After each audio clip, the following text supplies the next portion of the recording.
Dezenas de recrutas russos jazem mortos nos quintais das casas russas. Esta é a realidade atual na região de Kursk, na Rússia, enquanto a Ucrânia intensifica sua ofensiva, levando a guerra até a porta dos russos. No início de agosto, a Ucrânia chocou o mundo com uma invasão repentina ao Oblast de Kursk, na Rússia. Em uma carta de reversão da Organização das Nações Unidas, estrategistas militares afirmam que a Ucrânia invadiu a Rússia, a qual não estava preparada.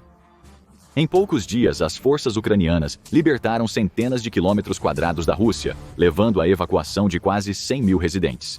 As tentativas russas de responder à invasão foram desastrosas, gerando receios de uma invasão ucraniana ainda mais profunda. A invasão tem sido um notável triunfo militar. O mais impressionante é que a Ucrânia manteve a invasão em total sigilo, até mesmo de seus aliados mais próximos, incluindo os Estados Unidos. Mas, mais importante, a Rússia não esperava isso, o que é surpreendente, dado o quão transparente o campo de batalha ucraniano tem sido até agora. A proliferação de drones e outras tecnologias de inteligência, vigilância e reconhecimento torna a surpresa algo do passado, e ainda assim todas as evidências apontam firmemente que a Rússia foi pega de surpresa na Oblast de Kursk. Isso por si só demonstra a impressionante incompetência das forças armadas russas. A ofensiva de Kursk, inicialmente rotulada como uma incursão ou um ataque, provou ser muito mais. Isso é uma invasão completa e a Ucrânia parece não ter intenção de recuar de volta para a fronteira. Diferentemente das incursões anteriores por milícias russas anti-Putin, esta está sendo realizada por forças regulares ucranianas, trazendo consigo um poder de fogo de alto nível significativo. É incrível que a Rússia foi completamente pega de surpresa. Quando as milícias anti-Putin lançaram incursões em território russo ao longo de 2023 e 2024, foram difíceis de detectar com antecedência. A maioria das invasões foi feita a pé, visando gerar medo na população local e pressionar politicamente Putin, constrangendo-o. Alguns trouxeram veículos blindados, mas não o suficiente para representar um desafio sério aos defensores russos. Inevitavelmente, essas incursões recuaram rápido para a segurança da fronteira ucraniana. Contudo, seus números reduzidos e o uso econômico de grandes equipamentos de combate os tornaram difíceis de prever. Não foi assim na invasão de Kursk. O sigilo operacional ainda é incrivelmente rigoroso, mas foi confirmado que as forças ucranianas invadiram a Rússia com tudo, desde veículos de combate de infantaria Bradley, Humvees, artilharia e até helicópteros. Estima-se que centenas de tropas, apoiadas por uma força de reserva de 2.000, lideraram a invasão. A concentração de tanto poder de combate em uma área deveria ter acionado os alarmes no Kremlin muito antes da invasão ocorrer. Isso é, se alguém estivesse atento à fronteira. Alerta de spoiler, os russos não estavam lá. A Rússia explorou com sucesso o medo ocidental de uma escalada contra si. Apesar de estar totalmente comprometida na Ucrânia, a aliança militar mais poderosa da história tem sido aterrorizada pela possibilidade de uma escalada de conflito contra uma Rússia que nem sequer consegue vencer uma nação com uma fração de sua população e produto interno bruto. Tremendo com a ideia da aliança militar da Organização do Tratado do Atlântico Norte, enfrentando os poucos recrutas que a Rússia poderia poupar fora da Ucrânia, os líderes ocidentais reduziram significativamente tanto os tipos quanto o escopo da ajuda militar fornecida à Ucrânia. Em vez de entregar equipamentos de nível vencedor de guerra, o Ocidente cautelosamente testou as águas, enviando remessas simbólicas de ajuda, aumentando-as gradualmente quando nenhuma capital europeia foi consumida no fogo nuclear russo. O medo de escalada refletiu em como a Ucrânia pode lutar na guerra. As armas ocidentais não foram permitidas para uso fora das fronteiras ucranianas reconhecidas internacionalmente, incluindo a Crimeia, especialmente no início da guerra. O Ocidente também pressionou a Ucrânia sobre o uso de suas armas contra a Rússia. Mísseis de longo alcance ou ataques aéreos em território russo estavam totalmente descartados. Drones ocidentais aparentavam ter passagem livre e, ao danificarem severamente a infraestrutura energética russa, os Estados Unidos e os demais também passaram a reclamar sobre o seu uso. O problema para a Ucrânia é que essas restrições efetivamente castraram sua capacidade de se defender contra a invasão russa. A ironia é que os Estados Unidos deveriam saber melhor. Não é assim que se ganham guerras. Na verdade, é assim que se perde uma guerra que sempre estava ganhando, porque foi exatamente isso que aconteceu com a América. No Vietnã, o exército americano venceu todas as batalhas em que lutou. E ainda assim perdeu a guerra. Impedidos de enviar tropas ao Vietnã do Norte, os Estados Unidos tentaram bombardeá-lo até a rendição. Chegou ao ponto em que não havia mais alvos estratégicos para bombardear no Vietnã do Norte. Todos eles haviam sido destruídos. No entanto, sem capturar território, o NVA estava livre para manobrar, consolidar suas forças e resolver sua logística. Apesar das dificuldades, o exército norte-vietnamita não estava disposto a desistir. Em vez disso, eles continuaram a enviar suprimentos para o sul e usar seu território para atacar as forças americanas e sul-vietnamitas, desgastando-as. A guerra se tornou tão impopular que os Estados Unidos não tiveram escolha a não ser partir. Os Estados Unidos estão repetindo o mesmo erro na Rússia, porém com consequências muito mais fatais para os ucranianos. Livres de assédio, exceto por drones ocasionais, as bases russas próximas à fronteira operaram impunemente como áreas de preparação para suprimentos, tropas e aeronaves de ataque. A Rússia manteve um fluxo constante de poder de combate para a Ucrânia, enquanto a Ucrânia foi impedida de reagir. As restrições diminuíram no início de 2024, quando a Rússia acumulava forças para atacar Kharkiv. O prognóstico era sombrio. A Rússia acumulava uma grande força de ataque nas fronteiras ucranianas, e as incursões iniciais enfrentaram pouca resistência. A perda de Kharkiv seria um golpe massivo para o moral ucraniano, especialmente porque foi recapturada durante o impressionante sucesso do contra-ataque de outono de 2022. Analistas ocidentais e até líderes ucranianos previram uma batalha sangrenta, porém catastrófica, com vitória para os russos. Os Estados Unidos fizeram um anúncio surpresa que mudou o rumo da batalha, e talvez de toda a guerra. Até maio de 2023, a Rússia havia mantido apenas uma força de segurança simbólica na fronteira com a Ucrânia. A Rússia confiava nos medos ocidentais em vez de tropas para proteger sua fronteira, ciente de que a Ucrânia não invadiria seu território, pois seus parceiros ocidentais jamais permitiriam tal escalada. As ameaças constantes de Putin de usar armas nucleares táticas fizeram muitos crerem que o primeiro soldado ucraniano a cruzar a fronteira seria recebido com um ataque nuclear, e se armas ocidentais fossem usadas, armas nucleares russas logo encheriam o céu das capitais europeias. A Rússia estava segura devido ao medo ocidental, liberando uma enorme quantidade de poder de combate que poderia ser direcionado para as frentes de batalha na Ucrânia. Também operou impunemente próximo à sua fronteira, usando aeródromos e bases a quilômetros dela para atacar forças e civis ucranianos. Em Kharkiv, a Rússia concentrou milhares de tropas e equipamentos ao alcance da artilharia ucraniana, acreditando estarem protegidos pelas restrições ocidentais. O presidente Biden mudou tudo isso repentinamente. Em um anúncio surpreendente, o presidente Biden autorizou o uso de armas americanas em áreas específicas da fronteira Ucrânia-Rússia, dentro de alcances definidos, no primeiro passo realmente escalonado de toda a guerra. Isso impediu a Ucrânia de lançar ataques ao Kremlin, mas abriu milhares de tropas desprotegidas e seus veículos à artilharia ucraniana. E assim, as armas se abriram sobre eles, desferindo um golpe brutal e esmagador nas forças russas que quebrou a espinha dorsal de todo o assalto.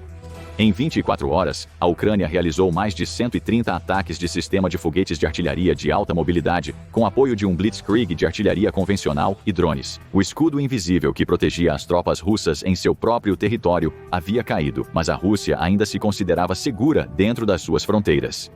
O ataque a Kursk explorou a complacência da Rússia com um efeito devastador, e foi ele mesmo planejado e executado de maneira expert, levando alguns a questionar se realmente não houve envolvimento ocidental na preparação. Os ucranianos iniciaram ataques de artilharia contra poucas posições russas conhecidas, principalmente guardas de fronteira e recrutas inexperientes em combate. Em seguida, uma força de elite das Forças Especiais Kraken e tropas experientes em combate atravessou a fronteira em veículos de guerra. A aviação ucraniana atacou posições russas e transportou tropas e suprimentos para o território tomado, sobrevoando a área. Uma enorme campanha de guerra eletrônica desligou as comunicações russas, semeando ainda mais confusão na situação e impedindo-os de coordenar uma resposta com as poucas forças disponíveis. A Ucrânia complicou ainda mais a resposta russa, usando minas anti-veículo dispensadas por artilharia e técnicas tradicionais de mineração. A área de invasão no sul de Kursk só tem algumas estradas pelas quais uma resposta militar russa poderia vir, e estas foram rapidamente minadas em antecipação aos reforços russos. A Rússia, no entanto, montou rapidamente um grande comboio, composto principalmente por Rosgard, ou a Guarda Nacional, ex-Wagner, e algumas forças especiais enviadas para a área. O comboio, filmado por russos fugindo da invasão, foi emboscado por artilharia ucraniana de longo alcance, provavelmente sistema de foguetes de artilharia de alta mobilidade antes mesmo de entrar na batalha. Um comboio similar, desta vez trazendo um tanque T-62 foi destruído na estrada e 2 comboios de recrutas foram emboscados pelas forças ucranianas, sendo um deles atingido pelos sistemas de foguetes de artilharia de alta mobilidade. O segundo comboio, provavelmente cheio de recrutas, foi destruído ao longo da rodovia 38K017, com 14 caminhões Ural e Kamaz destruídos junto com muitos dos seus ocupantes. Dezenas de russos foram capturados até agora na ofensiva, com um grupo de aproximadamente 30 sendo filmados por drone enquanto se rendiam às forças ucranianas e eram então levados para a custódia. Relatórios da frente confirmaram que a maioria desses são recrutas russos, muitos no final da adolescência ou início dos 20 anos. A morte de potencialmente 100 ou mais recrutas para emboscadas ucranianas e a captura de dezenas de outros provocou uma campanha nas redes sociais de mães russas, esperando trazer consciência para o sofrimento de seus filhos recrutados. Conforme a campanha segue, as inexperientes forças russas continuam sofrendo mais baixas para as tropas ucranianas testadas em combate. É evidente que a Ucrânia tem planos de longo prazo para Kursk, trazendo uma impressionante combinação de poder de combate, incluindo veículos de defesa aérea. Fortificações defensivas começaram a ser construídas após o primeiro dia da ofensiva e a Ucrânia parece pronta para se estabelecer em território russo. As grandes questões então são por quê? O que a Rússia pode fazer a respeito? Há muitas teorias sobre a ofensiva de Kursk, mas pouca informação concreta, dado o sigilo da Ucrânia sobre o assunto. A prontidão da Casa Branca em responder à ofensiva, afirmando apoiar ações sensatas para cessar os ataques russos, indica fortemente que os Estados Unidos não se surpreenderam com esse desenvolvimento. O maior obstáculo para uma contínua invasão russa parece estar resolvido com a América a bordo, e o resto depende da Rússia e de sua capacidade de resistir à invasão. Especula-se também que a Ucrânia possa estar tentando atingir a usina nuclear de Kursk, localizada a algumas dezenas de quilômetros da fronteira. A ideia é que ela poderia então trocar a usina de Kursk pela usina nuclear de Zaporizhia, que está sob controle russo. No entanto, isso é extremamente improvável por várias razões. A primeira razão é que a usina está muito dentro do território russo e é improvável que as forças ucranianas consigam apoiar uma ofensiva tão profunda na Rússia. Mesmo com pequenos ganhos em parte da frente, a ofensiva de Kursk da Rússia é criticada por alguns por ocupar tropas que poderiam reforçar as linhas de frente. A segunda razão pela qual a Ucrânia provavelmente não busca trocar usinas nucleares é que a usina de Zaporozhye fica na margem oposta do rio Dnipro em relação ao território controlado pelos ucranianos. Isso implica que, mesmo com uma troca, as forças russas poderiam facilmente retomar a usina. Qualquer força estacionada do lado russo do rio seria fácil de dominar, seu suprimento e reforços seriam cortados pelo rio. Outra teoria é que a Ucrânia tenta forçar a Rússia a desviar forças das frentes de batalha enquanto pressiona politicamente Putin. A noção de que isso também busca pressionar politicamente Putin tem certo fundamento. Até o momento, 76 mil russos deixaram a região de Kursk, impactando profundamente a sociedade russa. Vladimir Putin autorizou um pagamento de 10 mil rublos, cerca de $100 americanos, para esses refugiados. Ainda mais urgente é fornecer comida, água e abrigo, visto que os campos de refugiados estão sendo construídos rapidamente. Até o dia 10 de agosto, porém, apenas cerca de 1.000 camas foram fornecidas para os refugiados, e o momento da invasão da Ucrânia pode não ter sido um erro. Faltam cerca de 45 dias para o início do frio intenso na região, quando os refugiados atuais e os que estão por vir necessitarão criticamente de abrigos aquecidos, que as forças russas parecem estar se esforçando para providenciar. A Rússia tem usado refugiados como arma por anos, visando deliberadamente civis na Síria e na Líbia para forçá-los a fugir para a Europa. Isso criou uma tensão significativa na sociedade europeia e impulsionou o crescimento de grupos nacionalistas de direita alinhados com a agenda de Putin em detrimento de suas próprias prioridades nacionais. A ironia dos refugiados sendo usados como arma contra a Rússia não passa despercebida por quem observa a invasão de Kursk. Então, quais opções a Rússia tem e por que todas elas são ruins? A Rússia parece estar optando por não retirar unidades das linhas de frente no momento. Isso deixará o contra-ataque contra as forças ucranianas a cargo dos guardas de fronteira do Serviço Federal de Segurança, tropas da Rosgárdia e outros recrutas. Outras forças irregulares, como ex-soldados de Wagner e unidades chechenas de Akhmat, já estão nas áreas afetadas, embora os famosos guerreiros do TikTok da Chechênia pareçam ter recuado diante do assalto da Ucrânia. Segundo um alto comandante checheno, as outrora temidas forças de Akhmat, agora motivo de riso, não conseguiram deter o avanço ucraniano porque foram contornadas pelos ucranianos. Pode haver alguma verdade nisso, pois ao conduzir uma ofensiva, você não enfrenta força com força. Em vez disso, você contorna e corta as unidades inimigas para facilitar sua eliminação ou rendição. Porém, a retirada às pressas das unidades de Akhmat indica que os temidos guerreiros do TikTok preferiram fugir ao invés de enfrentar os veteranos ucranianos em combate. De acordo com blogueiros militares russos, pode haver algumas forças aerotransportadas russas defendendo uma pequena parte da frente em Kursk desde o final de maio de 2024, mas os relatórios indicam que as forças russas na região são compostas por unidades menos capazes de combate. Mesmo assim, se a Ucrânia não progredir significativamente ou for sobrecarregada por números ou escassez de suprimentos, o Kremlin pode decidir manter as unidades de combate dentro da Ucrânia, onde são mais necessárias. A atual região de fronteira apreendida pela Ucrânia não possui um grande valor estratégico, afinal. A segunda opção da Rússia é usar as forças do Agrupamento Norte para contra-atacar a invasão da Ucrânia. Estima-se que a força do Agrupamento Norte da Rússia seja composta por 35 mil pessoal, destacados em Kursk, Bryansk e Oblasts de Belgorod, a partir de maio de 2024. O plano era aumentar essa força para até 75 mil pessoal, mas ela foi usada no malogrado assalto ao Oblast de Kharkiv em maio, sofrendo pesadas baixas e nunca atingindo a força planejada. O general Valery Gerasimov, o mais graduado da Rússia, alega que a força do Agrupamento Norte e componentes do Serviço Federal de Segurança pararam com sucesso os avanços da Ucrânia em Kursk, infligindo pesadas baixas aos invasores. No entanto, considerando que, no momento da escrita deste roteiro, existem 3 diferentes eixos de avanço das forças ucranianas em Kursk, essa afirmação é quase certamente uma mentira. O agrupamento de forças do norte está desgastado pela desastrosa tentativa de invadir Kharkiv no início do verão. É improvável que a Ucrânia tentasse uma operação tão ousada se essa força russa fosse realmente capaz de combater. Contudo, a Rússia ainda tem armas nucleares suficientes para tentar usá-las e deter o ataque ucraniano, uma opção provavelmente preferível a enviar mais recrutas para morrer em combate, o que já se mostra muito impopular entre os russos. As duas últimas opções da Rússia são igualmente ruins e não são um bom presságio para sua guerra em curso na Ucrânia. A Rússia pode optar por mobilizar as reservas operacionais restantes de sua ofensiva planejada para o verão de 2024 em Kursk. Também pode mobilizar unidades de combate para a região. Ambas são más escolhas, pois garantem que a posição da Rússia dentro da Ucrânia se enfraquecerá, abrindo oportunidades para a Ucrânia contra-atacar e recuperar o terreno perdido.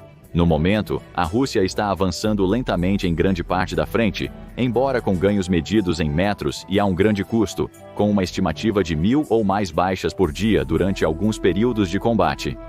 A última opção é para a Rússia manter as forças que atualmente tem em Kursk e, em vez disso, apoiá-las com um redirecionamento massivo de aviação e elementos de ataque de longo alcance. A Rússia está realizando ataques bem-sucedidos na frente e atrás das posições ucranianas, utilizando bombas planadoras que mantêm os jatos russos fora do alcance das defesas aéreas. Para parar a ofensiva de Kursk, a Rússia pode realocar esses ativos e a aviação rotativa para a região, sem mover as forças terrestres. Esta é uma má opção por várias razões, sendo a primeira que os ganhos da linha de frente da Rússia são possíveis em grande parte graças à sua superioridade aérea. As tropas russas são mal treinadas e equipadas, e a perda da aviação de combate as forçaria a atacar por terra unidades ucranianas superiores, que até agora são muito prejudicadas por ataques aéreos contínuos. A perda da aviação russa em toda a frente vem com a terrível proposta para os russos de que a Ucrânia agora teria a oportunidade de reunir tanques e veículos de combate de infantaria ocidentais para ataques decisivos contra posições defendidas por veículos de combate russos inferiores. Porém, não está claro se mesmo um amplo redesdobramento do poder aéreo traria os resultados almejados. As posições ucranianas estão dispersas e relatórios indicam que a Ucrânia trouxe uma quantidade significativa de equipamentos de defesa aérea para a região. Uma intensa campanha aérea aqui poderia resultar em perdas igualmente pesadas para a aviação russa.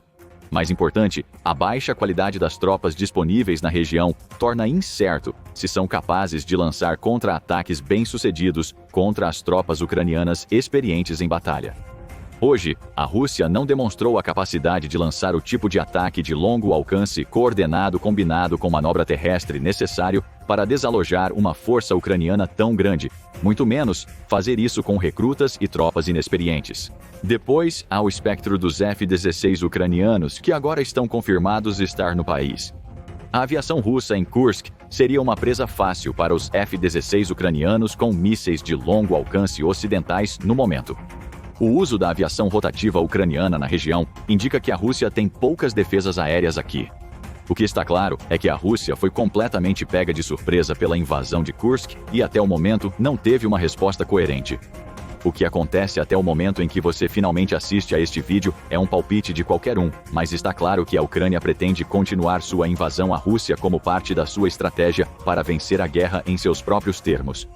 Agora dê uma olhada como a Agência Central de Inteligência está ajudando a Ucrânia a derrotar a Rússia, ou clique neste outro vídeo.